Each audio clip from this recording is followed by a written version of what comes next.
I said, okay, it's over. I quit my job. Just run.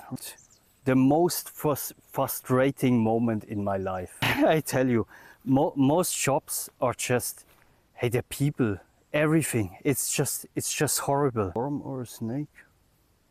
Well, let's go have a look. If you ever think about to work in a restaurant, don't do it. Just don't do it.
So welcome, we stay at the farm now, at the rice farm, doing rice here in Thailand.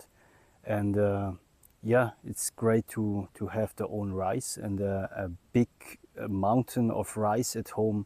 I think many years I worked like a production worker, and I think today's society is like you go to work, you live in a rented apartment, so you really dependent, like you're some kind of domesticated animal, I would say. So you just do this one task you specialized in, and the rest you ask others to provide these services or goods for you.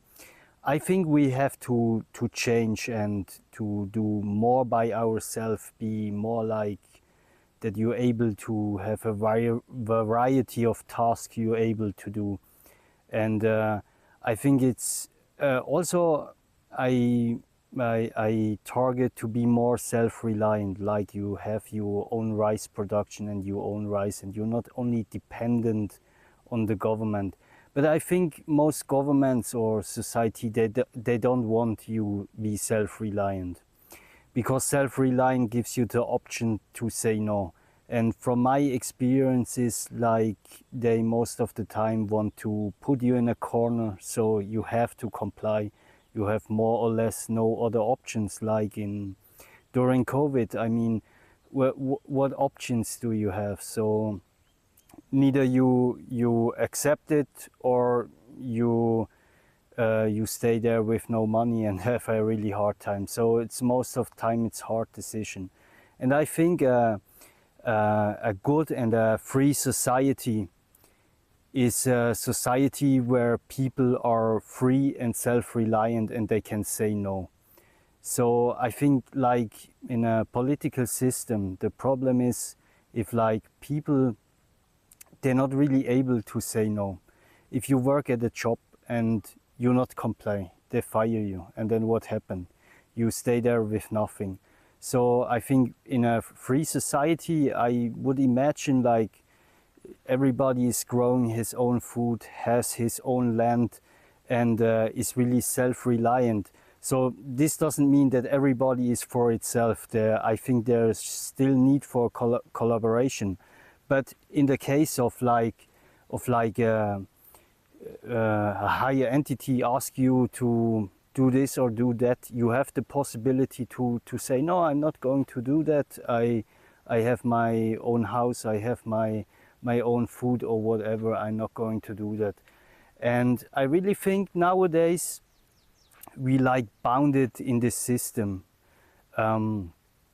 You need to pay your rent, you need to pay your health insurance, you need to pay this, and then you have to go work, and then you think, what kind of options do I have?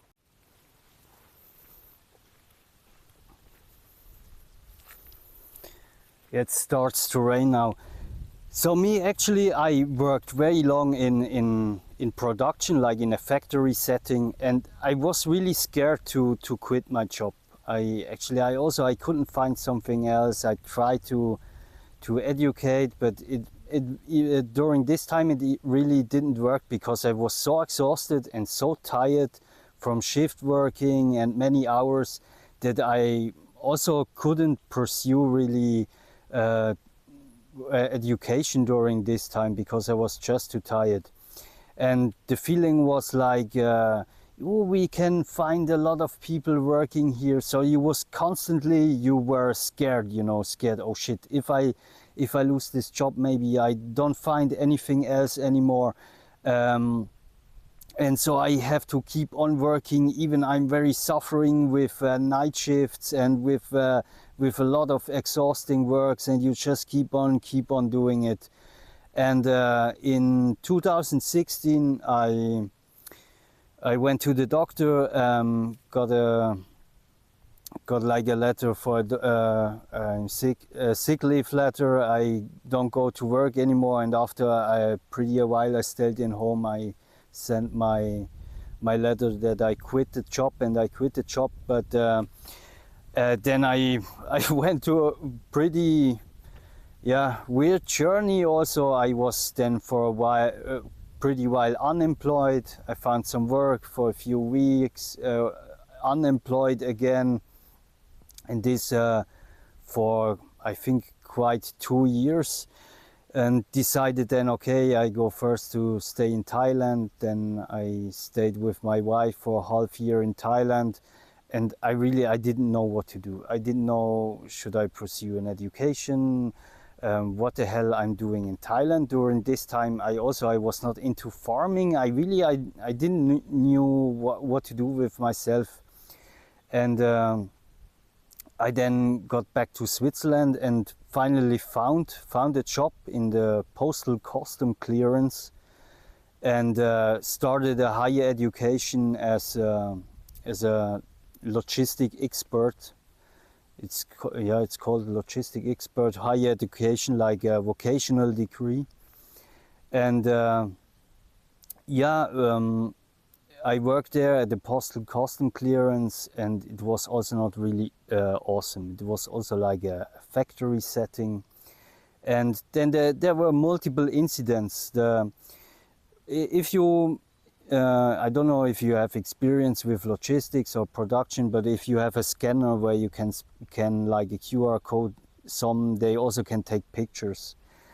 And there, like, a supervisor came to me and said, yeah, and gave me a picture of a ventilator or so, and she said, like, okay, just take a picture of the picture. We don't need to open this, and we just send the invoice to the customer. And I said, hey, this is like fraud, If you write down, hey, I did open this package, you have to pay $15 for this, but you never actually did it. This is fraud. And then I had a further incident. From the process, the package, they get open at the postal clearance. They look inside. They decide, okay, will be there further investigation. Maybe they have to pay additional tax or not. And then it gets to other employee, and he's then writing the actual email, hey, there is a gold ring, a silver ring, whatever, you have to pay additional fees. And there was a package, was written like a silver ring. Actually, I opened, there was nothing inside. I went to the supervisor, said, hey, listen, there is written silver ring, I can't find the ring. And she said, like, oh, just put a green stamp. A green stamp means there's no custom tax to pay, just send it to the receiver. I said, if they in one step before said we need to investigate the value of this package and there is nothing inside, it is highly likely that it got lost inside here. And she reacted very harshly. And at the end said, yeah, okay, we will investigate it. But then came the HR to me, and the woman from the HR said like, I heard you speak very loud with the supervisor, and what is going on? And I explained her like, hey, I got, my supervisor told me I just have to close the package, put a green stamp and send it. And I think that's totally awful, but it's highly likely that the ring got lost here. And the ring actually got found there or on the floor. So, and this woman from the HR said to me, oh, I don't believe that she said this like this. And then I said, okay, it's over. I quit my job. So let's go on to the next story. So after I quit there, I actually thought, yeah, okay, in production logistic, I will be able to find something very quickly. And I was then in Zurich. I think I will make a whole video about Zurich and my experience during this month in Zurich, because it was just an awful time.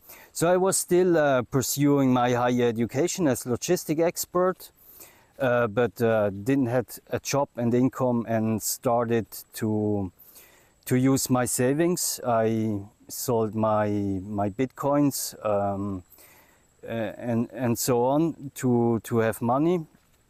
And the semester start to come to an end. This was like in March 2020, and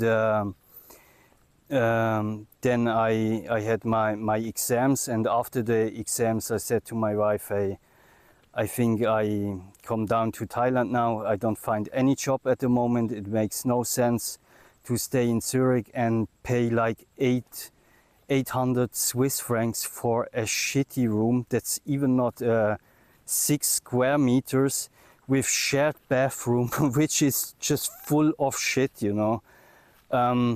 So I will fly down to Thailand, and then the lockdown started, and I was in Thailand. On one side, it was great, time with my family. On the other side, I had huge financial pressure. At the end, oh, here's a crab. We'll give you a look at a small crab in Thailand.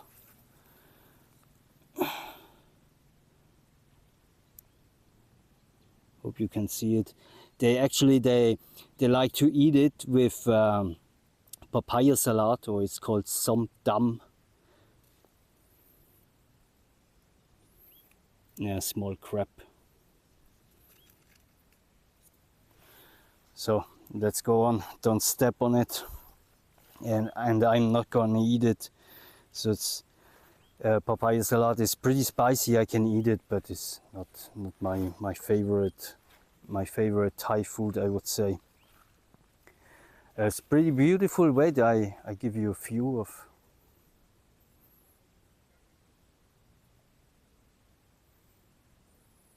the rice fields of Thailand, northern Thailand.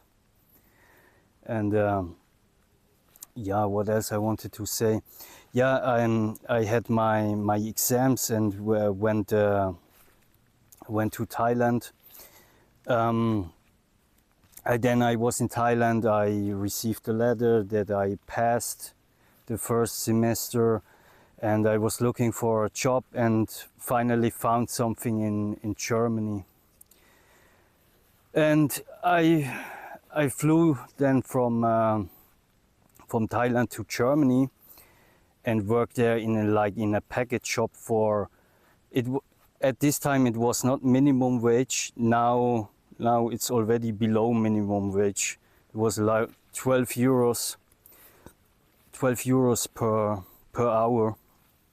Really heavy labor, like 32 kilogram packages all day. Then I was really, my bank account was drawn. I was quite broke. I quite had no money left at all, and I knew the final exam I will have to pay a fee for over 1,000 Swiss franc, and also will need to have buy a train ticket to travel there and whatever.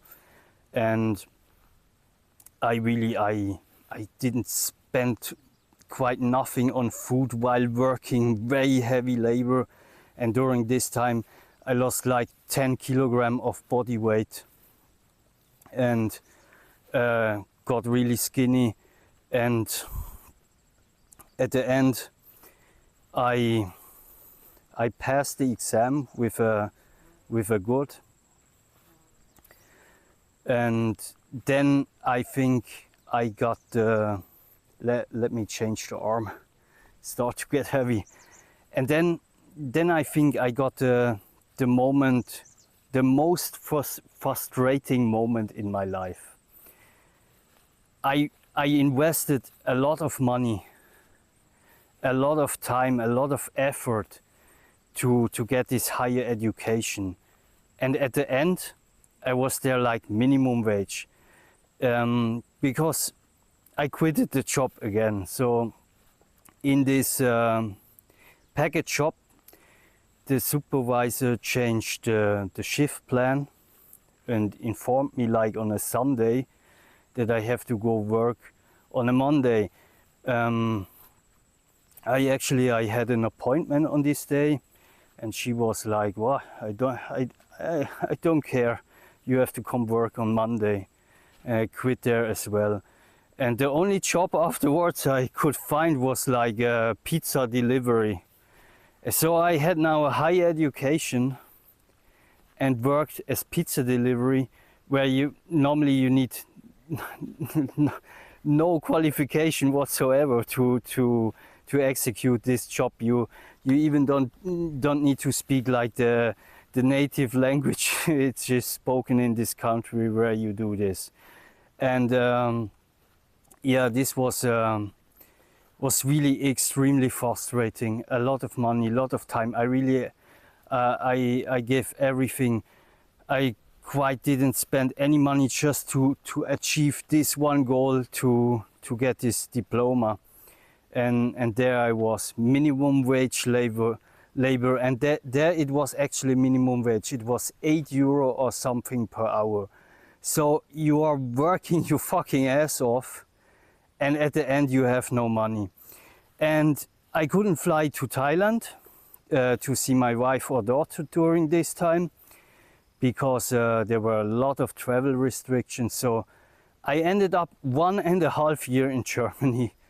And after 1.5 years, I got a diploma, but I still didn't have any kind of money, or really just really little bit money. And then I started to smoking again. I thought like, hey, fuck it, which was not so good idea. And now I already could quit again. I'm smoke free now a couple of months already. But I was so frustrated.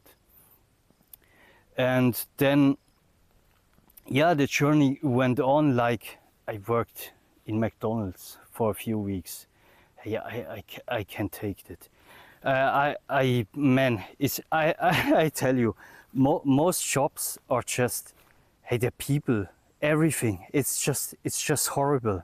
It's just like an inner urge, just run as quick as you can, because it's so horrible. It's like you look, oh, this is what hell looks like, you know.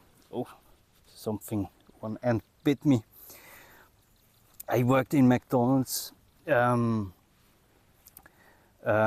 different jobs, and then I got a job at the airport in Düsseldorf and worked there baggage handling. But this job I enjoyed it. This was also heavy labor, but you had a lot of time to regenerate. You all the time you had like a baggage belt to do. Then you had some time to relax and to do. I did learn some Dutch during this time when I was sitting around and could wait. This I really enjoyed. And this was like a company. We provide accommodation and jobs, so just come here and work. But this was only during the summertime, when they had a high peak and needed more stuff. And then the same company offered like a job in the Netherlands, also in logistics, like working in warehouses, and I didn't find anything else. So with a higher education, go work as really low class logistic labor, where you normally they take you at Amazon with no experience. But what options you got? Yeah, right. What options you got? Take it or leave it. This is like the society. You forced to. It's not slavery, but it is slavery. So take it or leave it. You know, it's suffer on this job or suffer on social benefits, which won't give you enough money to have a full billy or whatever. So choose the way how you want to suffer. But both suffers are not suffers where you grow. It both suffers where you decline and deplete, you know. And there arrived in the Netherlands, I got the shock of my life.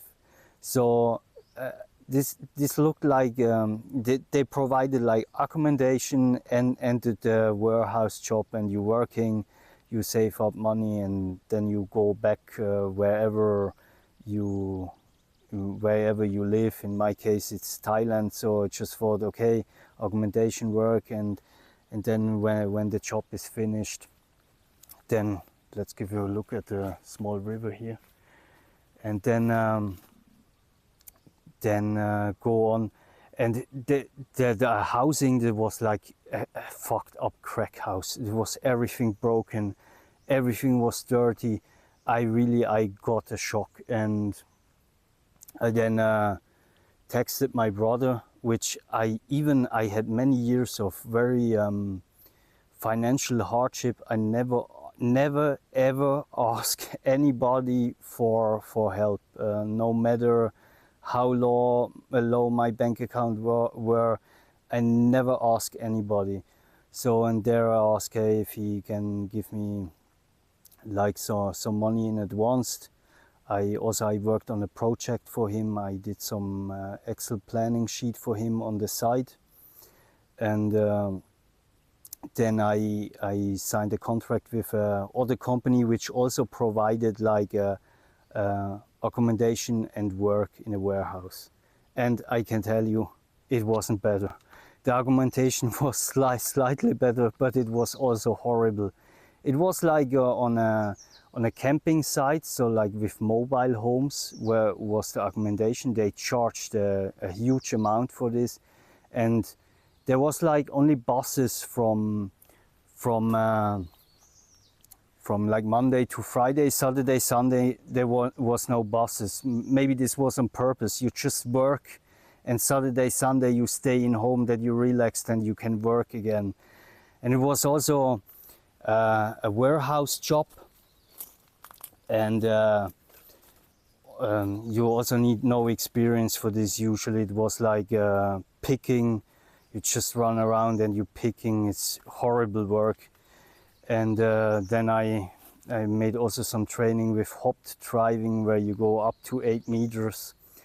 And nobody was working there with safety gear. So you work on 8 meters up in the air, picking boxes where you move a lot around, and no safety gears. If you get dizzy and you fall down, you're dead.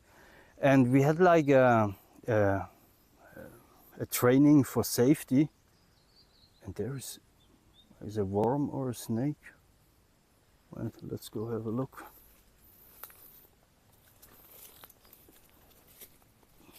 It's a worm, it's not a snake. And yeah,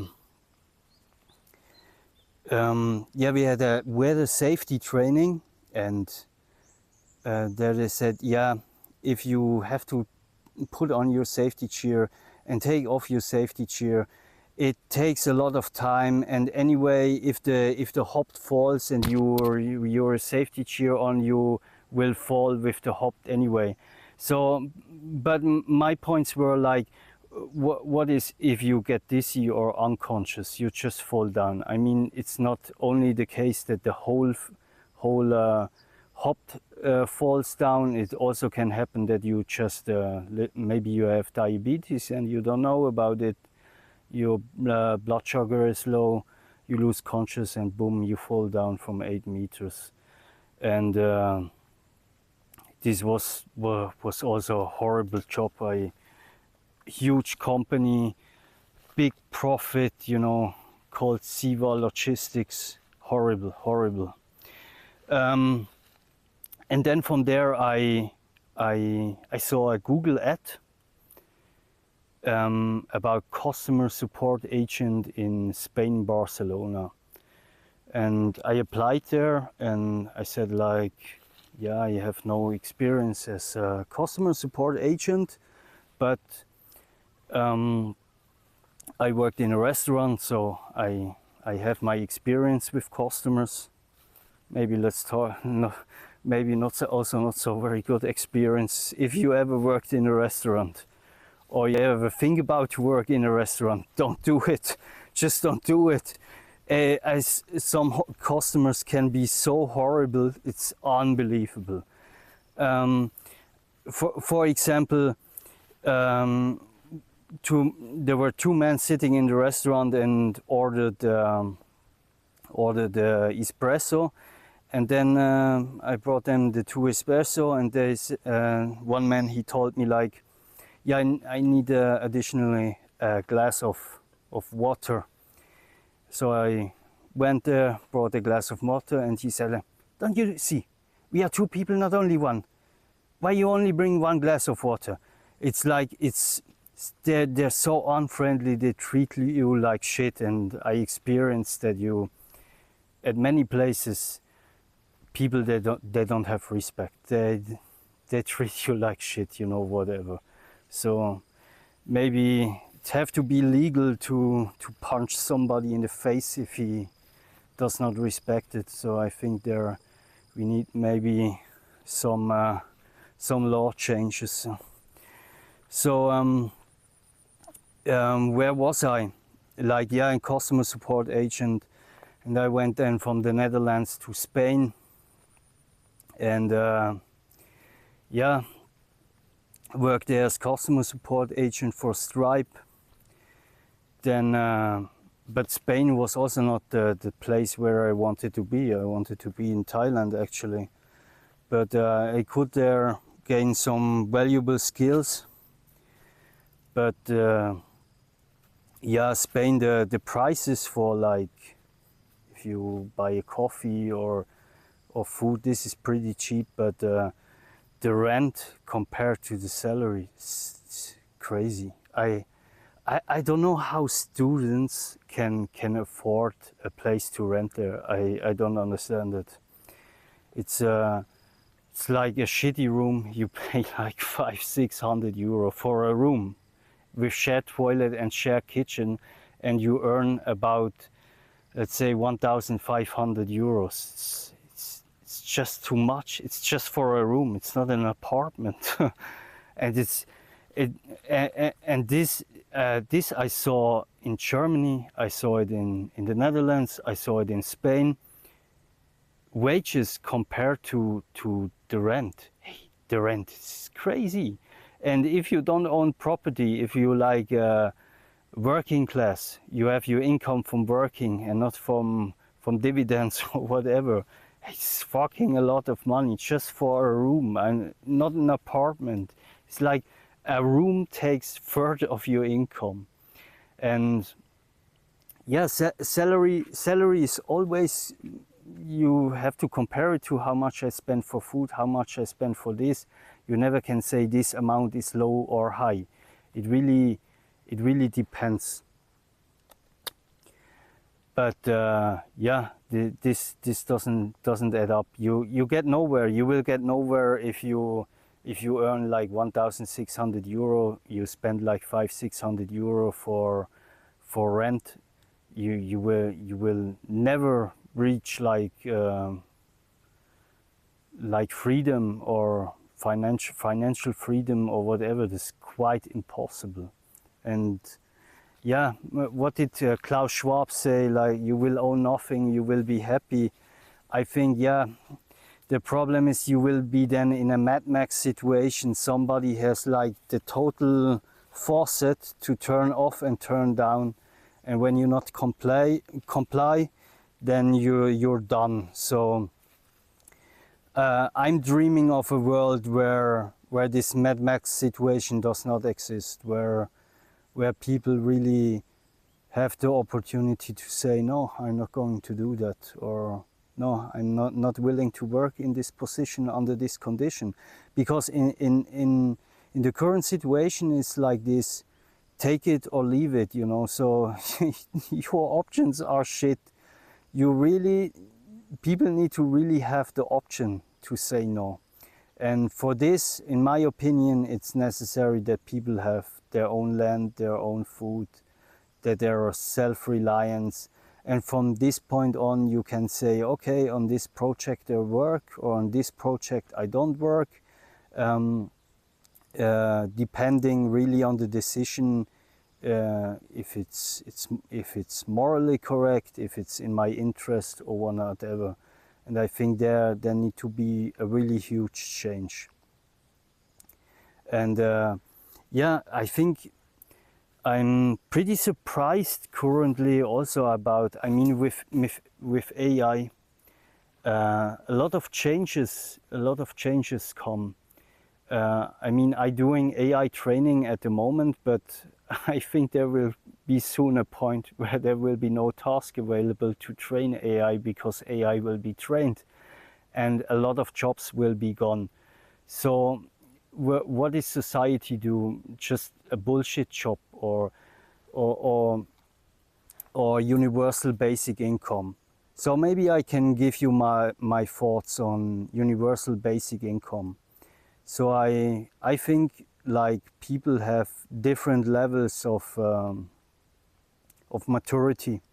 It's like also in the management, you have like immature employees. You guide them more directive and say them what they have to do, when they have to do. And when with a very mature employee, you let them do more or less.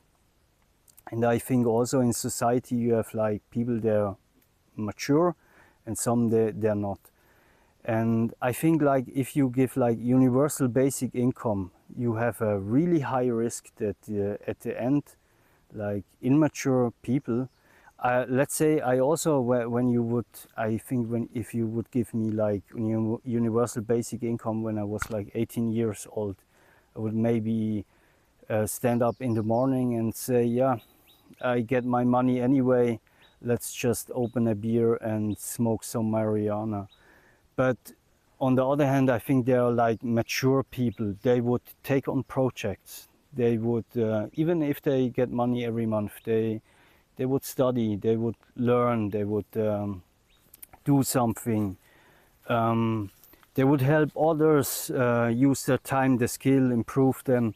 And yeah, the risk like with universal basic income is just like that you maybe foster a society which is totally degenerated, or that a part of the society which will be at the end totally degenerated, because money comes anyway. So what you get, there's no pressure for improvement, no pressure for adaptation.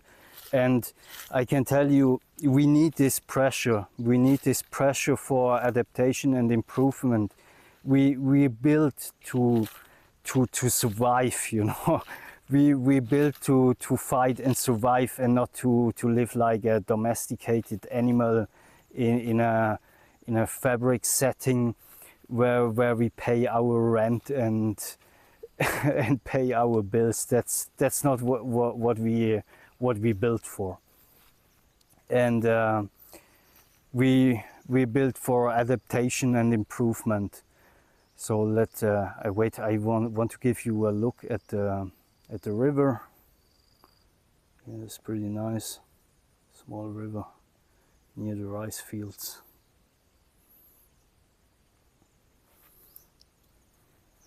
Yes, beautiful. And yeah, on the other hand, there won't be work, or widely there will be no work available. For what? At the end, every task you automate with AI, and every manual labor you automate with a robot. So there will be nothing left. So what you will going to do? I mean, YouTube could be an option. Why not? If somebody is doing something awesome, he gets likes, and then from this you can say it's good or whatnot. Or what I think is a good idea is like people get paid for education, for taking education. So like if you going to university, instead of paying for university, you get paid for going to university, which actually would, in my view, would make sense, because even they studying, they producing, they writing papers. So at the end, they're producing something valuable for humanity. And yeah, I think the system has to change. And yeah, it's interesting times, I would say, dangerous times, but also very interesting times, because there's also a huge change for a better world. Because I saw a lot of people also on YouTube, they say, oh, AI is very bad, or you will hate AI. No, I don't think so. AI is awesome. It makes life cheaper and easier. I'm studying for a bachelor professional in logistics systems, and I use AI. I use AI for automate processes, and it's just awesome. It improves the life a lot, and some are even freely available. So that's very great. But yeah, people are also scared, I think, and yeah, I think I had this journey already with no work and adapt to what you're gonna do. Now I start this YouTube channel. I don't know, maybe from 0 to hero.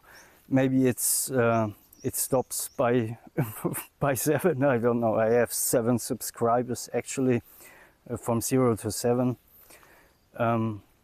It's better than from 0 to 0. So yeah.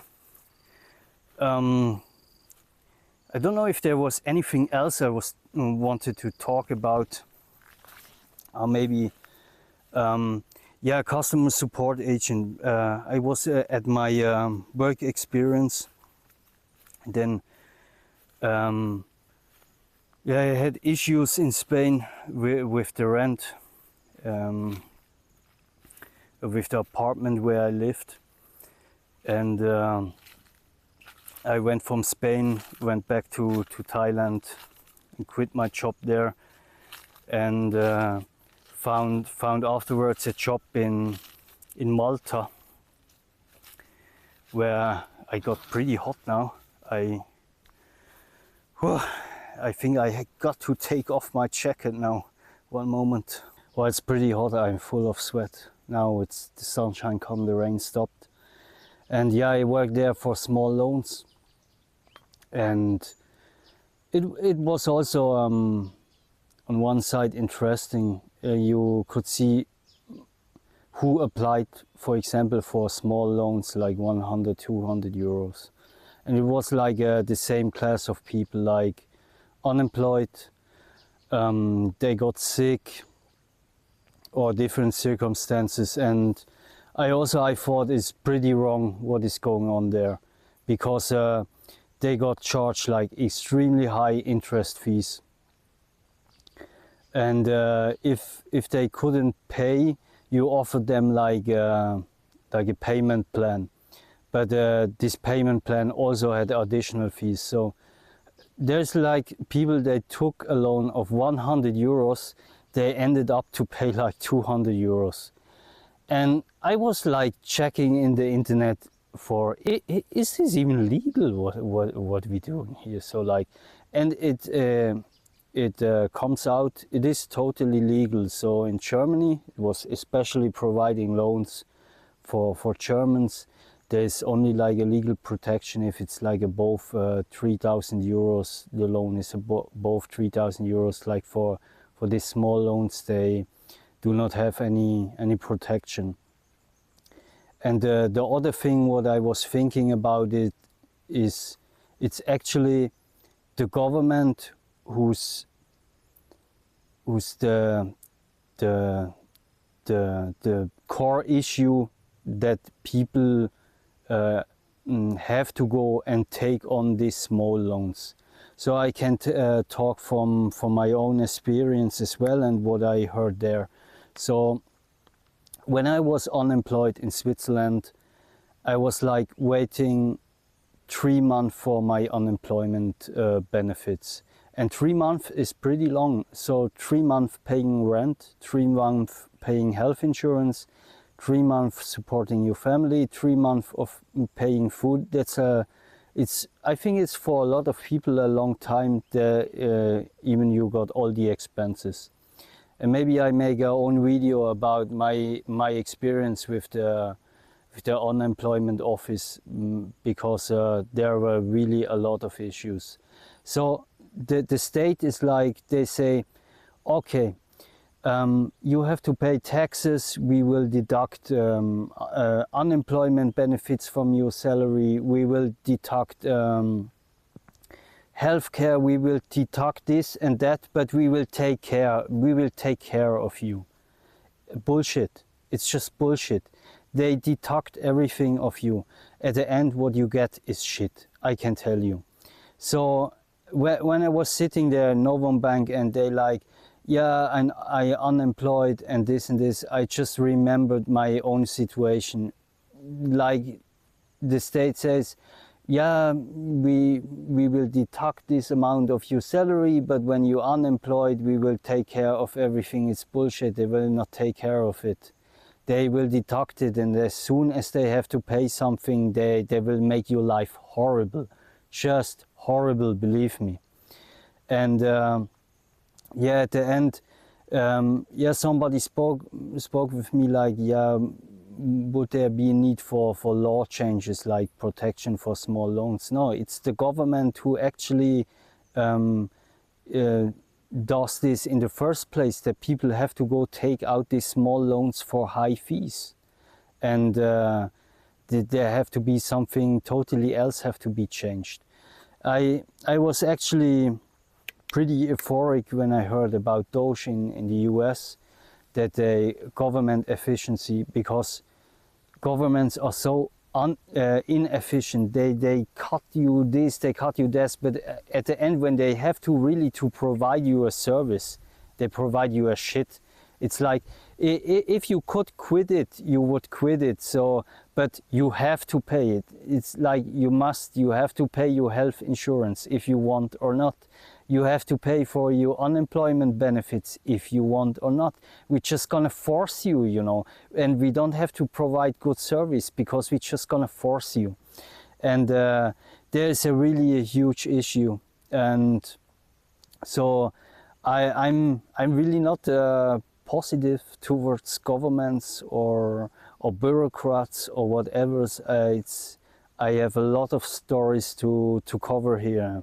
So let's go on and take on the walk. My mouth is very dry already from a lot of talking, but yes, it's also a great opportunity for me to talk about things I want to talk, and maybe I find some kind of audience who say, hey, I have similar experience, or maybe even have an idea how we can change this shitty world to a better place or whatever. Came all the time up with the same conclusion, just nuke it all doing. So let's go on. Yeah, and then in the end of 2023, I was in Thailand. I started to freelancing for 5CA, like customer support, but only for a few months they had like a high peak, but it was horribly paid, like $9 per hour, and really they expected a high productivity, like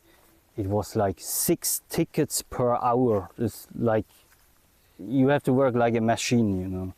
It's just quite not possible. And yeah, after that freelancing job, I couldn't find something for a pretty long time, and I had to call my brother in Switzerland and went to his place, and from there I was looking for a job, but also not very successful.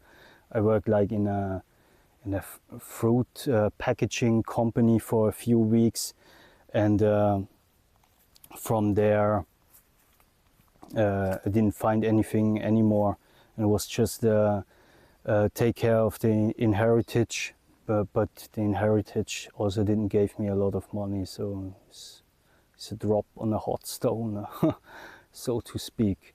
And yeah, then this year in May, I started to create my Upwork profile, and started like AI training, and until now it didn't give me a lot of money, but at least I could make some money. So at least with AI training, they pay pretty good hourly rates, like between $20 and $30 per hour. So that's pretty nice, but there are not so many tasks available that you can make a lot of money. That's just not possible. Yeah, now at the moment I try to build up my Upwork. I had contact. Well, I have something here. I had now interviews with clients, and some jobs I refused. It wasn't a match, and yeah, I already landed some like small jobs, but I think it's a big milestone, these small jobs, even if they only give you like $10, $20 or $40, because they give you a review, and when you have like a 5-star review, you can show, okay, this guy isn't fake, is reliable, and I think from there on it will go, and you will get higher paid jobs or bigger projects which give a higher pay, and yeah, we will see where this goes.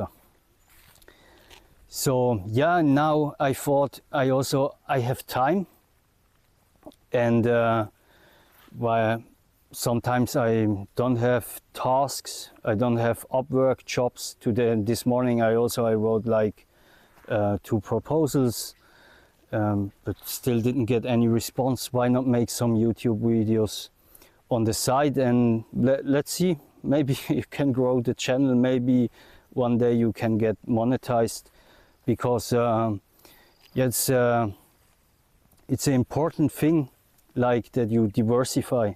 I mean, to be like employed somewhere and only have one source of income, it's actually it's unnatural that you only have one source of income.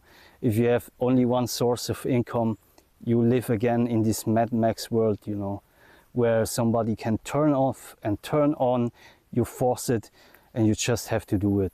So I never will do, even if let's say, for example, I don't believe it, but let's say I'm successful with YouTube, I would never want to be only dependent on YouTube. I want to diversify, like multiple income streams. This, I think, makes you resilient. So if you come in the situation you have to do this or do that, you're able to say, no, I'm not going to do it. And then when you say no, you even not in the position that you suffer, not in the position for shit, now I don't have a job, I don't have money. So that would be the target, to be able to say no, and this no doesn't end in really big suffering or in really big drawbacks. So We are in the jungle here, really near the river. Don't know if you can see it or not. And yeah, so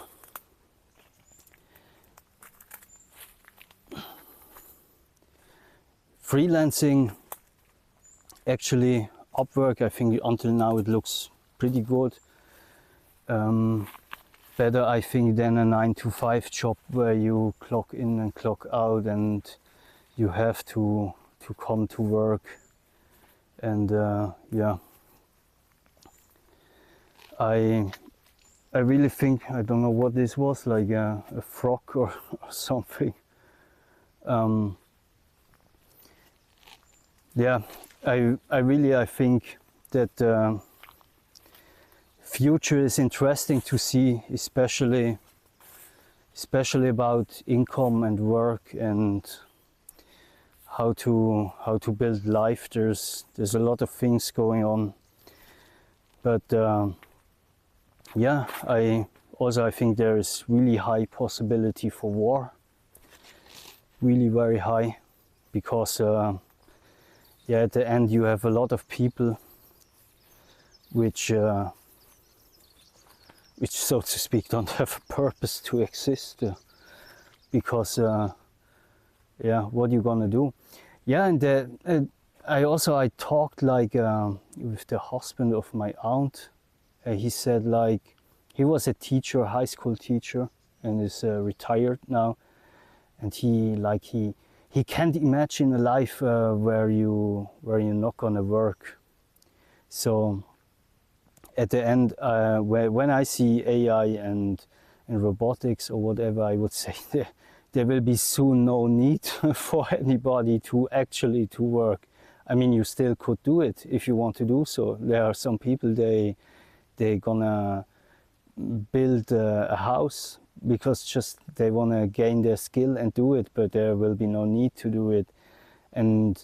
But I think that would be the greatest option for people to do what they love to do and what they want to do, instead of it's just have to spend 8 hours and they have to do something because they must bring the money home, otherwise they starve. So yeah, let's see what the future brings. So I'm gonna walk back now to my motorbike, my vintage motorbike. It's actually produced in Thailand. It's only 200cc. It's a pretty small motorbike.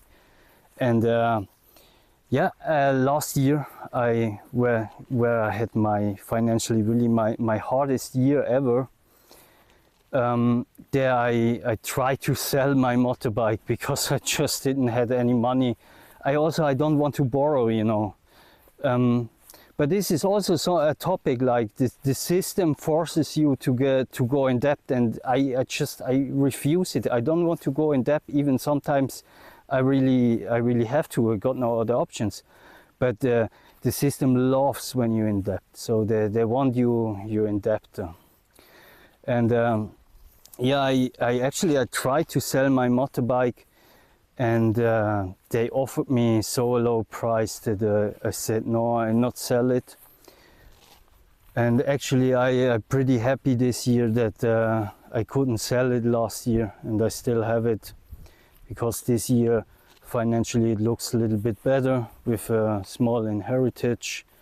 Yeah, so, some work, and yeah, also now with the Upwork profile, the AI training, I see some light at the end of the tunnel, and now trying to do some YouTube.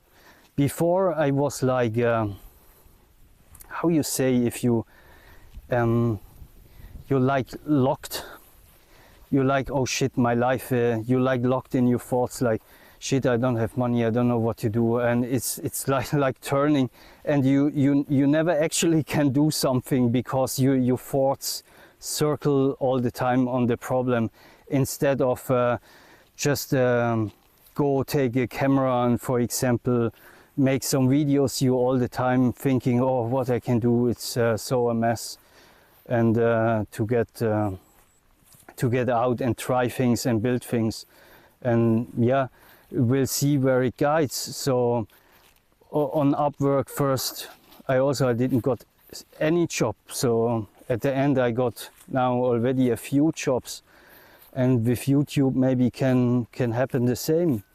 You at the beginning maybe you have no subscribers or not many likes, and through time you can grow it and maybe people like what you're doing. But from my experience also from the last few years,